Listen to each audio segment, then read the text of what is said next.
You are looking at an egg cell which is not yet joined with a sperm. The genetic data of the sperm and the egg are side by side.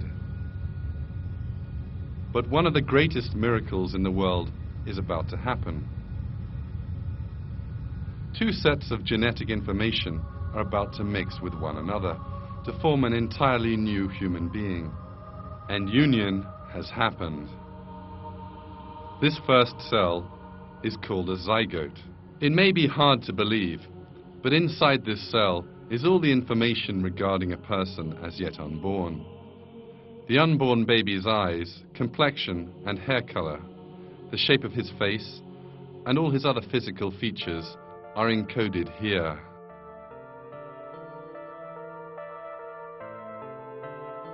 And it's not just his appearance, but also his skeleton, internal organs, skin, veins, and even the shape and number of the blood cells circulating in those veins, and all the other details of his body that are determined here. Everything is determined and written in this cell. From a person's features at age 7 to his features at age 70.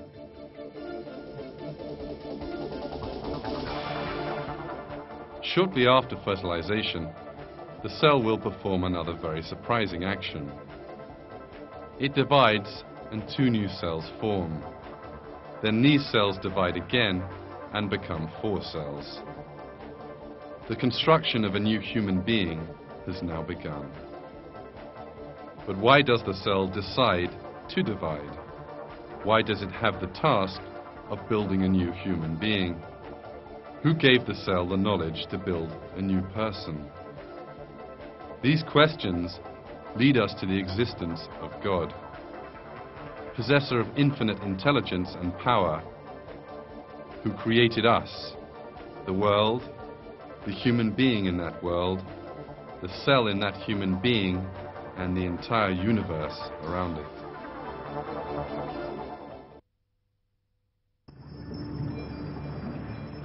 At this moment, you're seeing the journey inside the fallopian tube of the constantly dividing and multiplying cell.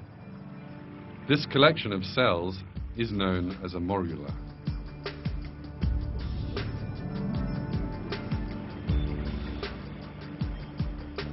As the cell cluster divides and multiplies, another astonishing thing happens.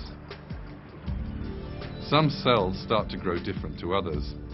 The old cells gather in the center, and these are surrounded with the new cells, which are growing into a different kind of cell. A short time later, the group of cells in the center will form the embryo. In other words, the first cells of the baby to be born. And the group of cells around these will form the placenta, which will nourish the embryo. Cells beginning to grow different from one another and deciding to form the embryo or the placenta is accepted by the world of science as a great miracle. There is a secret order which makes these cells do this.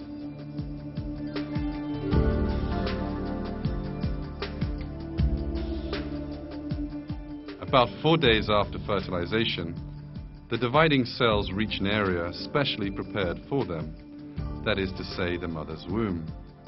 In order not to be expelled from the body, they have to cling on to the womb. However, the newly forming embryo is a round cluster of similar cells. It has no special hook or extension to enable it to cling on anywhere. So how does it stick to the wall of the womb?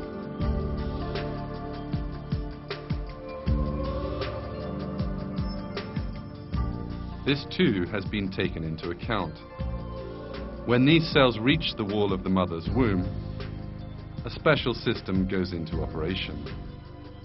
What you're now seeing is a cell cluster which has just reached the mother's womb, seen now under an electron microscope. The cells on the very outside give off a special enzyme which dissolves the womb wall.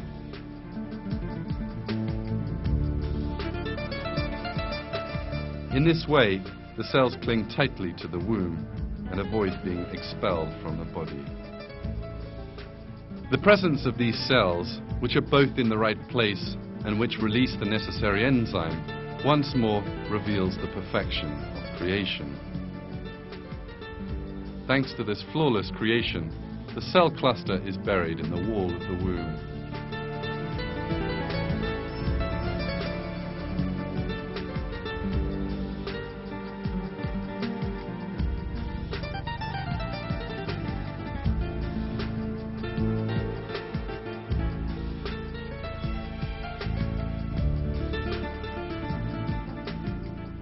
This new living creature, which sticks to the womb and begins to grow, is now known as an embryo.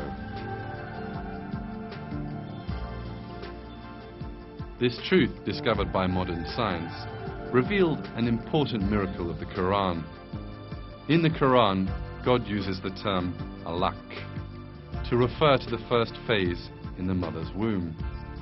Read in the name of your Lord, who created. He created man from alaq. Read, and your Lord is most honorable. Alaq, in Arabic, means a thing which holds on to somewhere. The word is even used in describing certain parasites which stick to the skin and suck blood.